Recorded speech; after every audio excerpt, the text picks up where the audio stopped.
Hey, it's your boy JC. Welcome to episode 77 of the Dream 10X podcast. And I'm here with my lovely co-host. Dr. Cable. How you doing, Dr. Cable? I am excellent. How are you doing? I've been better, man. I'll tell you what, it's been a day. But you are in some undisclosed location having a good time, right?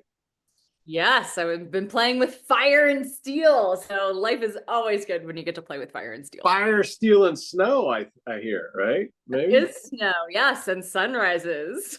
There's snow there? Ish? Yeah. Have you Um, skied? Have you skied yet? no, my skis are in the shop right now getting waxed and sharpened because it's been many moons. And so we're gonna try tomorrow, see how it goes.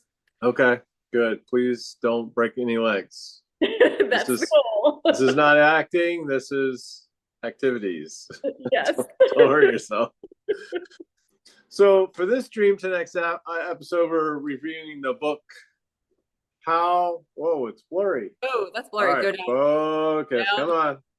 There There we it is. go. Right there. Technology. Golly. How to Create a Mind by Ray Kurzweil. I'm And this book, excited for this. yeah, well, this book is about technology. And let me tell you, I'm very miffed right now because this is the second episode. I paid over $650, more than that, to get a really good camera so we could improve the quality of our video and our audio and lighting and all of that. And I cannot get the damn camera, the darn camera to work with any of our Macs. So we can't use it as a webcam. It's a $650 dead weight webcam. I mean, I could probably buy a quality webcam for like $20 or something like that, but I wanted to get a good quality camera and use it as a webcam and also to record our other stuff, pictures and stuff. And I can't, it doesn't work. It's a Panasonic Lumix G7, and forget about it if you're trying to hook it up as a webcam for with a Mac. Like it just does, I'm so frustrated. So technology sucks. It's really complicated. Even the simple user stuff, like it should just be plug and play, right? It's got an HDMI cable, it's got a USB cable. All I should have to do is freaking plug it into the Mac with a USB, and it should bada boom, bada bing. I should see video, and I should be able to use it with Zoom and whatever. No, it doesn't work like that. So technology is really stupid. It's really stupid. But let's talk about how to make a brain, okay? Let's talk about that because maybe. So this guy Kurzweil, we've talked about him in a previous episode, just back in December 16th, 2022, and he had written a book called The Age of Spiritual Machines, and it was kind of on the same genre of, hey, technology, Moore's law, and computers are getting so fast, and we're going to get merged with the silicone, and we're going to become one with the universe, and we're going to be download our souls and our brains to the computers in the cloud, and it's going to be wonderful. And we're going to live forever.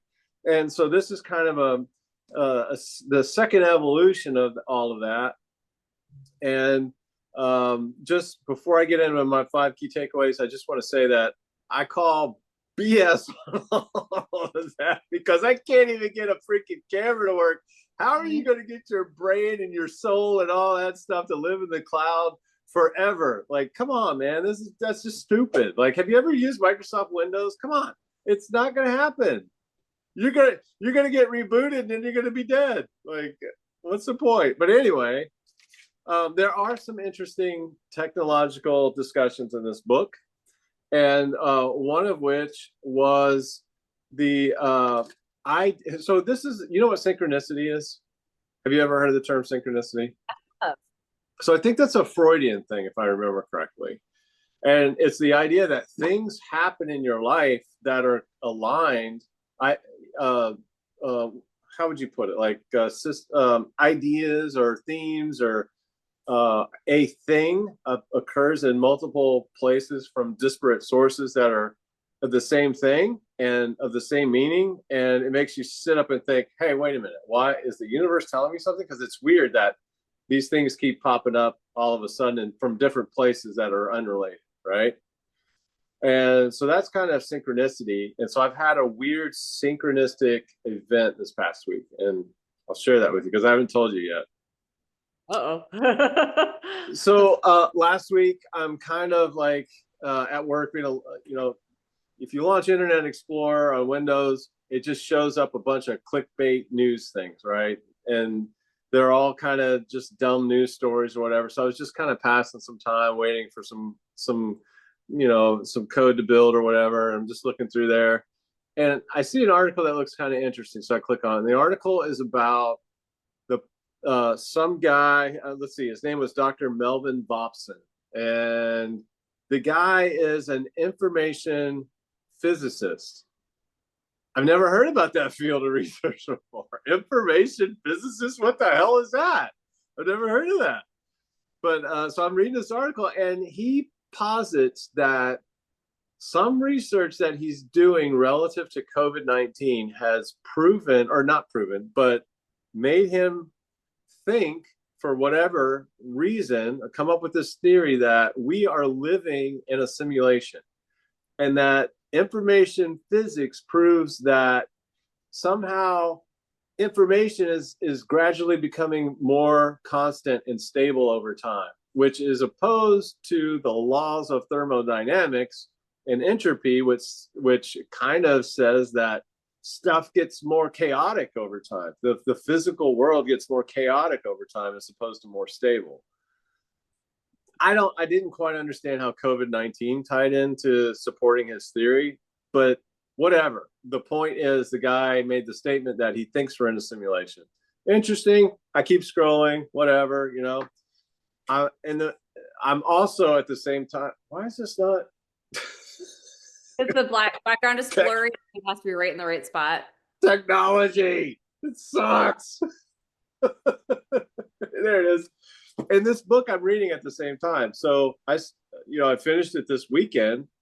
I stumbled upon that article early in the week, and in the book, Ray Kurzweil also mentions another guy who's a Swedish philosopher, and I'm not really sure why Kurzweil brings this up. It was relative to consciousness and trying to kind of put your finger on what consciousness is, but he brings up this guy, Nick Bostrom, who also posits that we are living in a simulation. And so I'm really curious now, why do these guys think we're living in a simulation? Where does this come from? Like, where's the data that kind of proves, or at least gives them the idea that we're in a simulation? I've never heard of that before. This is like a brand new thing to me. What? Nothing. Because I went down a rabbit hole when you sent me that stuff, and so I watched the video and I didn't understand it, so I started reading some academic articles on what you sent, and there's some really fast stuff, and then connected to Bateson Cybernetics, where you should read the book, by the way. It's on the second shelf down, yellow book. It's small. But it's cybernetics and that theory of information and the theory of systems and how it's all connected. And so there's a lot of parallels between Bateson's theories. And so that's really interesting because, Bateson's my guy. And then what these guys were talking about. So. So are you saying that Bateson claimed that we were living in a simulation as well, or? No, when he talks about the whole consciousness aspect and that theory of information and how there's a lot of parallels between like the systems, because it's those feedback loops, and then how we adapt. But it's not just, our consciousness isn't just within our heads, it's the system. The whole system is conscious, and that that relationship between the systems. So both theorists have a more, so that I forget the name of the guys. Yeah, Bateson and those guys, hang on, Penrose and Penrose and Hameroff have a more holistic view of what consciousness is, and they challenge, it's like temporal, so they challenge with the time aspect of it. It's not that linear. They challenge where it's very individualistic. It's more of a system, and so it was fascinating to me to kind of read through their perspectives. But interesting. Okay, so the second point, that the other second thing that I kind of picked out of the book was again relative to what is the question of what is consciousness, was these two guys, Hameroff and Penrose, their thesis which is that they theorize that there are microtubules in our brain. I don't even know what a microtubule is, but there's some microtubule tubule in the neurons in our brain that are actually doing quantum computing, which I personally, just from a gut feel, don't think is outside the realm of possibility. However, there are critics who say, hey, most humans can't even do math, Dr. Capel's included. And if our brain is capable of quantum computing, mathematics would not be an issue for us. I don't quite agree with that because, first of all, mathematics is a human man-made construct, for one. It's not a biological construct as far as we know. And so, I mean, who knows how the brain computes, right? Maybe it's like so high level abstract, math is so high level abstract or whatever, that it's just a totally different way of getting to the result that a human brain needs to get to. Who knows? I don't know, but that's one of the arguments. Yeah, and so it's interesting, like when you say that, because they both, so Bateson and Penrose and Hameroff, so they both see that consciousness is linked to those properties of the universe. So for Bateson, it's really like us and the nature around us. And so he thinks we're intricately interconnected. And for Hameroff and Penrose, from what I was understanding, it's really those larger, that we're connected through those quantum mechanic features. So yeah, it's fascinating. And that whole feedback loop and circular causation, they both really embrace. Yeah, so the theme of being in the matrix in a simulation, and the theme of our brains could be doing quantum computing, whether or not those ideas are verifiable fact or provable through hard data and physics and science or whatever, it's interesting that there are multiple people thinking along those lines for whatever reason. So something has triggered their scientific mind to think, hey, we may be in a matrix. Hey, our brain might be capable of doing quantum computing. I have to tell you that when I was a kid growing up in the Methodist Church, one of the things I thought about was, life is probably just a game where the God and the devil are like trying to see who can get the most followers from a social perspective. It's like from a religious perspective, it's kind of like a simulation. It's kind of like a game, how many followers can I get versus it's all about social media in heaven, right? Yeah. That's all it is. So when I read that, I was like, I don't have any data to support that, but I wouldn't be surprised. And how many people have come up to you and said, hey, I'm one with the universe? My uncle used to say that all the time. I'm one with the universe. Like the idea of transcendental meditation or whatever, to like try to connect with what's out there, and for whatever reason, just, I don't know, just trying to be connected with everything out there, and to try to understand and align your spirit or whatever with everything is the thing. Like when you reach nirvana, you remember all your past lives. You are like one with the universe, and when you pass on, that's it. You don't. So in Buddhism, we get reincarnated, but like when you reach nirvana, that's it. You understand the world and you understand everything. Right. And so it kind of would make sense that we have some quantum computing capability, built into our biology. Who knows? That's I don't know. Cool. I don't know. So that was the second interesting thing. I'm like, I don't know. The third thing was this guy named Henry Markram in Switzerland, who decided that he was a scientist, decided that he was going to lead the charge in creating the first computer simulation model, digital twin of a mouse brain, and claimed that he could do that in like 10 years. And then that he could, once the mouse brain was done, he was going to do the same thing with a human brain 10 years later. And that was fascinating to me, the whole digital twin concept. I totally get it. Like, how powerful would that be if you could model all of the neurons, all of the connections, all of the chemistry of the brain not just from a what wisdom could I get out of such a model, but how could I understand what changes in that physiology would impact certain people from a health perspective, and how could we change that from a health perspective? Much less what could we do to improve intelligence from a health perspective? So I totally get it. Absolutely fascinating. That's a great objective to achieve. However, he also made these claims, these decades. Within a decade, we can have this mouse brain. Within a decade, totally unrealistic. And because of that, the money kind of petered out because they couldn't hit those milestones. But you have to do that when you're shooting when you're making these moonshots that nobody has any idea how long it would take to do something like that. It's like going to Mars. Hey, we are going to go to Mars in 10 years. Who knows if you're actually going to hit that, but it's the banner, right? You're leading people to an objective, and it's a big objective that humanity has no idea how to achieve. You have to put a flag somewhere, So I totally get what the guy was trying to do and trying to achieve those really hard objectives. And you got to be willing to fail, and he failed.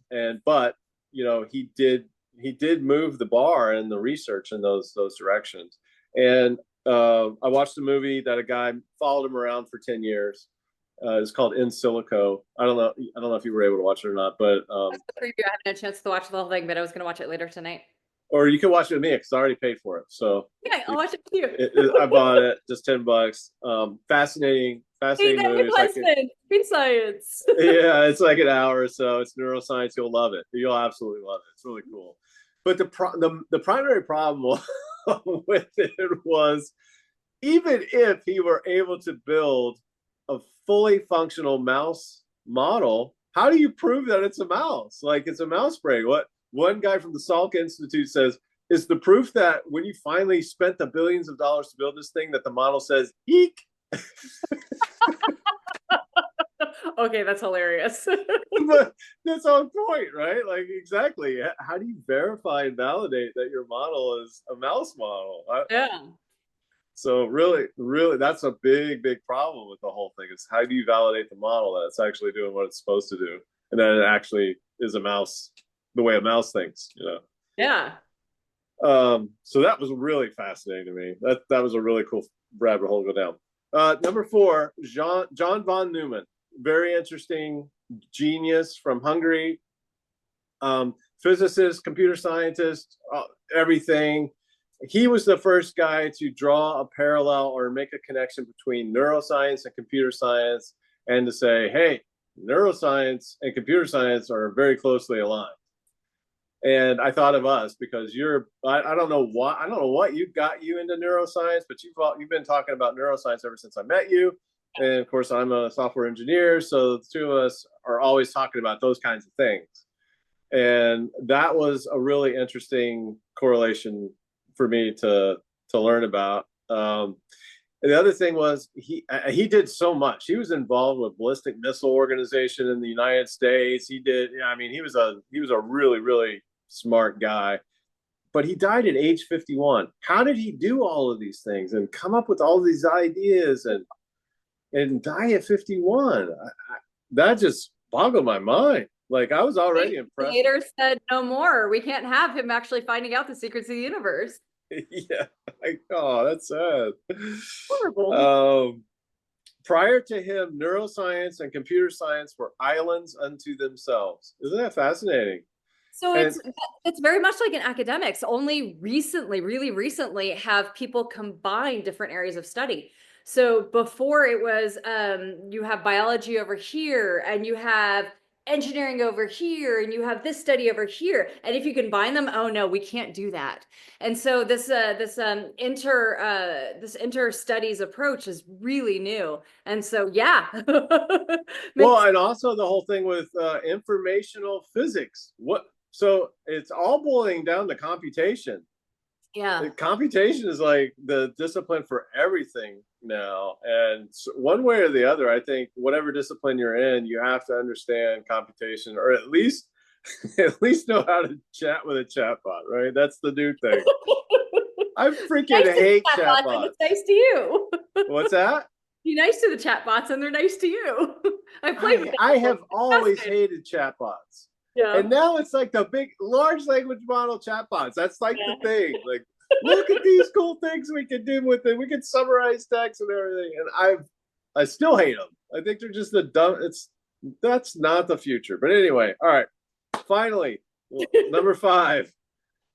I learned that the fusiform gyrus is the part of the brain that is responsible for what? You know, quiz. Nope, not a clue. Yeah, what? This is neuroscience? Not a clue. It's responsible for facial recognition. The Ah, fusiform gyrus. That's just a little thing. cuneiform Also, gyrus? Is that what you said? Cuneiform gyrus? fusiform. F. Okay. Fusiform gyrus. Something new. The lower levels of emotions are obviously dictated by, The amygdala. yes, but there are more evolved, more recent parts of our brain that also are responsible for those emotions, and those are called there's a type of spindle neurons. So this was interesting. I pulled it out. So the spindle neurons are the largest neurons in our brain, and they are responsible for higher level emotions. And so they kind of counteract what we get from the amygdala, the fear or flight, panic, whatever. Maybe I don't have very big spindle neurons. I don't know. Well, the prefrontal cortex helps to mitigate that. So when you get back in your prefrontal cortex, you can ask yourself, like, for example, when you recognize you're in your amygdala emotional state, that's fight, flight, freeze, or fawn. If you ask yourself questions, get back in your thinking brain, it's the spindles that help you get there, recognize the emotion behind it. And yeah. Yeah. A little bit more about spindle neurons. There's 45,000 thereabouts of those neurons in our right hemisphere, and there's about 35,000 in our left. So there's a diff. There's a diff between the two hemispheres for whatever reason. That's a little tidbit. Also, I found interesting, so those are the 5 takeaways. But one of the things I kind of contemplated during this whole thing was that emotions play a huge role in how we develop our neocortex. And our neocortex is the new rind of our brain. That's what does all the logical thinking. That's the piece of the brain that most people want to replicate in software, hardware. They want to create that logical piece of our brain in a computer to make that computer, better, a better thinker, a better doer, more respondent to data, better responding to data, and not so reactive to a logical programming type of program. So it can learn and can react to data. And that's what we're trying to model with the machine learning and the AI. It's the neocortex. One of the problems I see with that is that we're not developing also that emotional response into our emergent ML and AI technologies, because those emotional responses are critical in helping to form our learning. And in the machine world, I think that's especially important, because you don't want a cold calculating machine making decisions based on a cold calculation. There needs to be an emotional checks and balances going on relative to what is important in the human world, in the real world. And so I just thought that was an interesting thing to contemplate. So it's interesting too that you bring that up, because okay, and also talking about the spindle neurons has their different numbers on each side. So there's studies on so the corpus callosum connects both sides of your brain, so your left side and your right side. And they've done studies when that's cut on people who and then have been able to block one side or the other. And each side will have different reactions and responses to a question. It's fascinating. And so we're divided brains, and the corpus callosum helps to bring that together and those connections. So I'm curious, are they going to have to build an emotional side of a brain and build some sort of connection between the two? Because our responses are wildly different. It's an experiment I want to try on myself. Obviously, my corpus callosum is intact, but I think there's ways to replicate it. And so I'm really fascinated by that study. Well, my understanding is that we have our right hemisphere and our left hemisphere are actually two different brains, and they're there because it provides redundancy. Yeah. And that if you take one hemisphere out, we're still going to be us. We're still going to function as us. And yeah, that corpus callosum, if you cut that, then the two can't communicate and kind of mediate between one another. But there's that still, depending on what data input is going where, is what decision you're going to make, and the two can't communicate. But if you take one out, you're still you. So I think it seems like it's just a redundancy feature in case you lose one. But on where you're processing information now. So if one side is damaged, like the dude who had the spike in the eye and how his personality changed. Yeah. So one side is damaged. Yes, you can still function, or you learn how to function again, like stroke victims, but you may have differences in your personality because it's not that connection that you had before. Well, I mean, the guy with the spike in his eye, there was other damage as well. Yeah. But if you were just to take one out, I think you'd still be you. You just don't have that addition. So not only is it a redundant system, but it's also an enhancement. I think it increases your intellectual ability, because now you have like a master slave kind of thing, like trying to figure out what are the best decisions to make. And without that, then you don't have that. It's kind of like a male female, almost like you and I, when we try to agree on a decision, it's you and I bouncing a thing on, or an idea or whatever, and we try to come to an agreement on what the best solution going forward is. I think it's kind of the same thing going on in an individual's brain with the two hemispheres, maybe. So was there 4 people in our relationship then? At least. At least 4. All right, we'll stop there. With this, that ends our episode 67 and talking about blurry book. Oh, there it is. Clear. Hey! How to Create a Mind with Ray Kurzweil. This book came out in 2012, 2013. So it's been out a long time, but a lot of good thinking and from, a lot of points to ponder in that book. So it was pretty good from that perspective. But I don't have any faith in technology whatsoever. Don't put me in the cloud, put me in the ground. That's all I got to say.